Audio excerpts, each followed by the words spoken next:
Hello students, आज हम करें कक्षा 10वीं पाठ 15। महावीर प्रसाद द्विवेदी ने लिखा है स्त्री शिक्षा के विरुद्ध कुरीतियों का खंडन। अब इसके अंदर देखें, कुरीतियों का खंडन यानी कि अनुचित तर्क दिया गया है। अब इसमें क्या है, जो प्रस्तुत निबंध है इसमें क्या है, जो स्त्री शिक्षा के विरुद्ध कुरीतियों का खंडन है वह एक विचारात्मक निबंध है।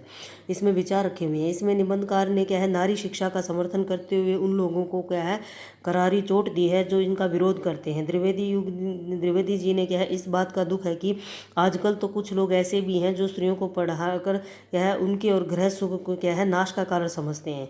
इस प्रकार के लोग क्या है सुशिक्षित विद्वान और साहित्यकार ही हैं। उनका तर्क है कि पुराने संस्कृत नाटकों से यह सिद्ध होता है कि स्त्री क्या है शिक्षा अवश्य नहीं है।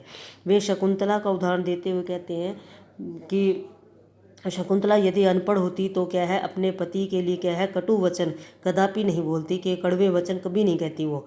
विरोधियों का ये भी कहना था कि जिस भाषा में क्या है शकुंतला ने श्लोक रचा है वह अनपढ़ों की भाषा थी। उन विरोधियों का तो यही भी कहना है कि अनपढ़ जो है गंवारों की भाषा में भी क्या है स्त्रियों को पढ़ाना क्या है अपना समय बर्बाद करना मानते हैं। फिर द्विवेदी जी यूँ कहते हैं कि संस्कृत नाटक में क्या है स्त्रियों की संस्कृत न बोलकर जो प्राकृतिक भाषा थी वो बोली जाती थी, जो हो क्या है इसे हम अनपढ़ और गंवार होने के प्रमाण नहीं कह सकते हैं।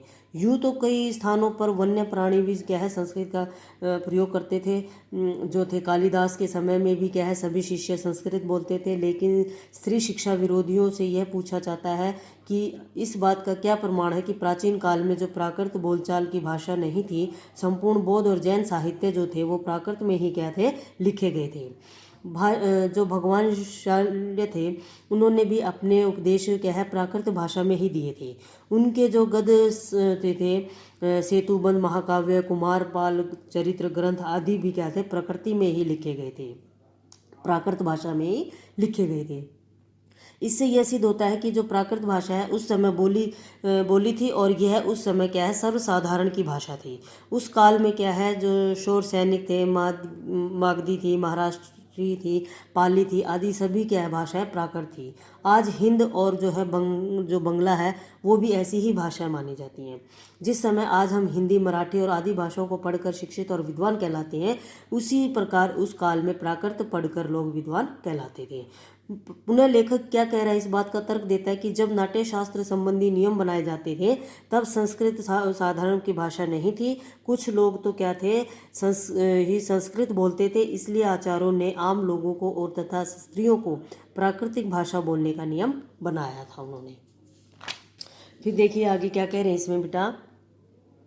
लेखक का मानना था कि जो पुराने ज़माने में जो स्त्रियां थीं उनके लिए कोई विश्वविद्यालय नहीं होते थे, उनको कोई व्यवस्थित धन की भी क्या है शिक्षा नहीं मिल पाती थी। लेखक फिर कहते हैं कि उस बात का उसको दुख है कि हम लोग नए नए आविष्कारों तथा खोजों का क्या है संबंधी अस्तित्व को स्वीकार करते हैं, लेकिन साथ ही यह भी बताते हैं कि उस समय की स्त्रियां अनपढ़ और गंवार थी। हिंदुओं का मानना है कि वेदों की रचना ईश्वर ने की है और ईश्वर ने वेद मंत्रों का उच्चारण क्या है स्त्रियों से करवाया है।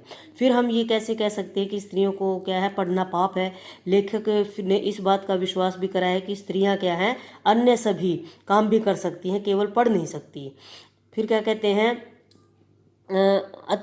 अत्रि की जो पत्नी थी धर्म का घंटा व्याख्यान भी उसने दिया था। गार्गी ने भी क्या है बड़े बड़े जो ब्रह्मवादियों थे उनको हटा दिया था। मंडल मिश्र की पत्नी जो थी शुक्राचार्य को पराजित कर दिया था। लेखक व्यंग करता हुआ कहता है कि यदि ये स्त्रियां पढ़ी लिखी न होती तो वे महापुरुषों से क्या है मुकाबला करने का प्रयास करती। इधर पुरुष वर्ग MA BA शास्त्री आदि परीक्षाएं पास करके स्त्रियों की क्या है पिटाई करते हैं। क्या यह पुरुष के ऊपर भाई का क्या है दुष्परिणाम नहीं है? ये कहाँ का न्याय है कि स्त्रियों के लिए पढ़ना क्या है कालकूट और पुरुषों के लिए पढ़ना क्या है पीयूष का घूट है। कि मतलब कि अगर स्त्रियां पढ़ती हैं तो वो क्या है घर परिवार का क्या है वहाँ पर नाश होता है, और जो पुरुष पढ़ेगा तो उसके लिए क्या होगा वो सही रहेगा। इस प्रकार कहते हैं कि लोग क्या है तो कुर्तों देकर क्या है देश की नारियों को अनपढ़ रखकर क्या है भारत का गौरव को बढ़ाने में लगे रहते हैं। तो ये था बेटा। अगर आपको मेरा चैनल अच्छा लगे तो इसको लाइक करें, सब्सक्राइब करें। Thank you.